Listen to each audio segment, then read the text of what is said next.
서영교 최고위원의 발언이 있겠습니다. 죄송합니다. 왜 그러시는 거죠? 제가 법사위에 갔을 거라고 생각하는 겁니까? 오늘 9시 반에 국회 법사위가 열립니다. 정청래 최고위원은 법사위 위원장이라 저희 9시 사전회의에 갔습니다. 오늘 김건희 특검법 그리고 한동훈 특검법도 올라오는 날입니다.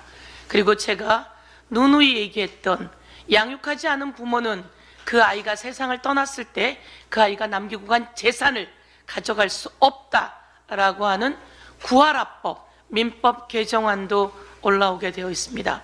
그리고 민생회복 지원금 법안도 올라오고 노란봉투법도 올라오게 되어 있습니다. 오늘 김건희 특검법, 한동훈 특검법 다시 일소위에서 충분히 논의하도록 하겠습니다. 어제 최고위원들과 박찬대 대표 직무권한대행과 함께 부여에 다녀왔습니다. 부여가 온통 물바다였다고 합니다. 산 등성이까지 모두 물바다였다고 합니다. 그래서 비닐하우스가 모두 잠겼습니다. 당직자들도 다 갔습니다. 아연질색한 그 농장 대표주는 저희가 왔다 감으로 해서 큰 어려움을 모두 극복했습니다. 모든 비닐하우스의 어려움을 저희들이 해결하고 왔습니다. 그런데 참 놀라운 소식을 들었습니다. 그분은 청오이를 재배하고 노각을 재배한답니다. 그런데 청오이는 농작물 재보험에 해당이 되고 노각은 해당이 되지 않는다고 합니다.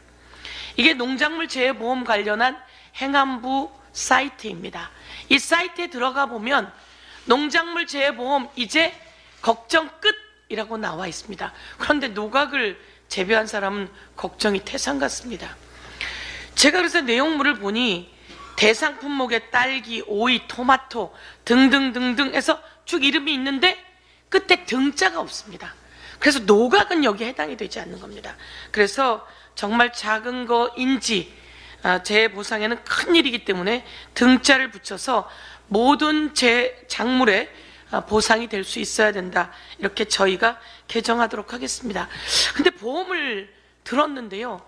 보험이 40% 정도밖에 보상이 안 된다고 합니다. 보험은 더 일어나라고 좀 더 붙여서 피해본 것보다 좀 더 붙여서 보상해줘야 보험 아닙니까? 이 부분에 대해서도 저희 더불어민주당이 민생을 챙기면서 개정안 내고 보상하도록 하겠습니다. 어제도 말씀드렸지만 김건희 여사가 검찰을 시간을 정하고 장소를 정하고 그리고 방식을 정해서 들어오라고 이야기했습니다. 그리고 청와대 근처에 경호관 별관에서 조사를 받았다고 합니다. 70여 페이지에 달하는 진술서를 가지고 가서 이대로 하세요 라고 가이드라인까지 쳤을 가능성이 높습니다. 내가 이곳에 있는 걸 알리는 즉시 저는 조사를 그만둡니다. 그러니 검사님 그 갖고 있는 핸드폰 반납하세요 라고 이야기했다는 거 아닙니까? 세상에 대명천지에 이런 일이 있을 수 있습니까? 조사받는 피의자가 그것도 주가 조작으로 경제 질서를 교란한 엄청난 범죄자가 조사를 받으면서 검사에게 핸드폰을 내놓으라고요? 검사 여러분, 검사님, 하늘 같은 검사님 치욕스럽지 않았습니까? 하늘 같은 서울중앙지검장님 치욕스럽지 않았습니까? 그리고 그 잘난 검사님들 다 뭐합니까?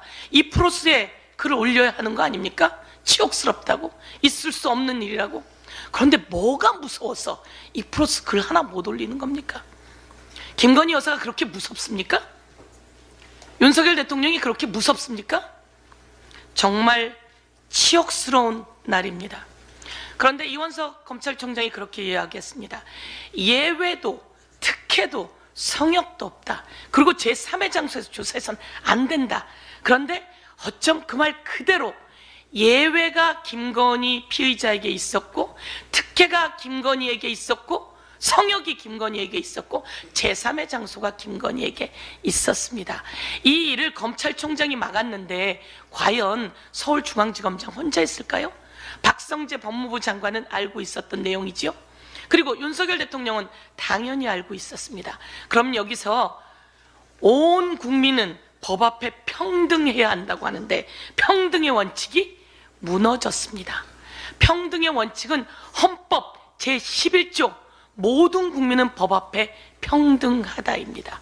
그런데 대통령이 이것을 검찰과 부인의 이야기니 충분히 상의했을 가능성이 아주 높습니다. 아니면 민정수석을 시켰든지요. 그래서 대통령은 헌법 제11조 평등의 원칙 위반입니다. 박근혜 대통령이 정말 많은 헌법과 법률 위반으로 탄핵소추 당했었습니다. 이 탄핵소추 당한 것을 보면 헌법 제1조 국민주권주의 위반, 그리고 헌법 제21조 언론자유 위반 등등 위반의 내용이 아주 많습니다. 윤석열 대통령 또한 우선 제가 이야기하죠. 평등의 원칙 헌법 제11조 위반입니다. 국민 여러분, 똑 떨어지지 않습니까? 평등하지 않잖아요. 똑 떨어집니다. 그리고 국가 권력을 이용해서 사익 추구를 한 부인을 돌봐주는, 그리고 국가 권력을 그렇게 하면 안 됨에도 불구하고 직권을 남용하게 한 죄 또한 크게 위반이다라는 말씀 드리겠습니다. 김건희 여사는 나는 계좌만 잠시 빌려줬을 뿐이고 손해만 봤어요 라고 이야기해왔고 대통령이 그렇게 이야기했습니다. 대통령은 선거법 위반입니다. 허위사실 유포입니다. 여기서 이야기하겠습니다. 김건희하고 권오수는요, 김건희가 이렇게 이야기했습니다. 김건희하고 권오수는 몇 년 관계일까요, 여러분? 몇 년 동안 친한 관계일까요? 잠시 계좌를 털린 그런 관계일까요? 그렇지 않습니다. 우리는 20년이요. 벌써 20년 지냈어요. 같이 알고 지낸 지가. 너무 가까워서 우리를 뭐라고 오해하기도 해요 라고 하는 내용이 뒤에 달려 있습니다. 제가 그런데 그 내용은 쓰지 않았습니다. 그러면 2010년부터라도 2009년부터라도 제가 보겠습니다. 김건희와 권오수의 관계입니다. 2009년부터 있었던 그 관계에는 주가 조작의 얘기가 붉은 글씨로 나옵니다. 8억 원 상당 장외 매수 김건희, 김건희 도이치모터스 주식 40억 원 상당 매수. 이거는요 2009년 2010년 경의 이야기입니다. 그리고 2012년에는요 장외 매수 1억 원 장외 매수가 있습니다. 2010년 2009년에서 2012년까지만이었을까요? 그렇지가 않습니다. 여기 2013년이 나옵니다. 주식거래 특혜 매수 의혹 김건희 2억 원 상당 액면가 매수. 2014년입니다. 무이자로 10억 원을 권오수에게 무이자로 대여해 줍니다. 이건 무슨 관계인가요? 이건 2014년입니다. 그런데 잠깐 계좌만 빌려줬던 관계라고요. 그리고 최근 2017년에 또 20억 원 상당의 인수 계약을 합니다. 김건희 여사가요. 그럼 그 사이에는 무슨 일이 있었을까요? 도이치모터스와 코바나 컨텐츠 협찬, 도이치모터스와 코바나 컨텐츠 협찬, 도이치모터스와 코바나 컨텐츠 협찬, 이게 쫙 나온 내용입니다. 20년 관계인데 이건 2009년부터 일 뿐입니다. 이러면 단순한 쩐주였을까요? 단순한 쩐주라고 해도 방조 혐의로 이번에 기소되었습니다. 공소장이 변경되었죠. 김건희 여사는 단순한 쩐주가 아니라 23억, 김건희 여사가 12억 넘게, 그리고 엄마가, 이건 아주 특이한 케이스입니다. 딸과 엄마가 같이 통정매매를 한 사건입니다. 엄마가 8억 넘게, 그래서 둘이 다 23억 수익 올렸다라고 합니다. 이거는 확실하게 주가 조작, 경제 교란죄, 엄청난 범죄라는 말씀을 드리고요. 한 말씀만 더 드리겠습니다. 한동훈 당대표가 뽑혔습니다. 그런데 윤석열 대통령, 김건희 여사 명심하세요. 폴더하던 한동훈은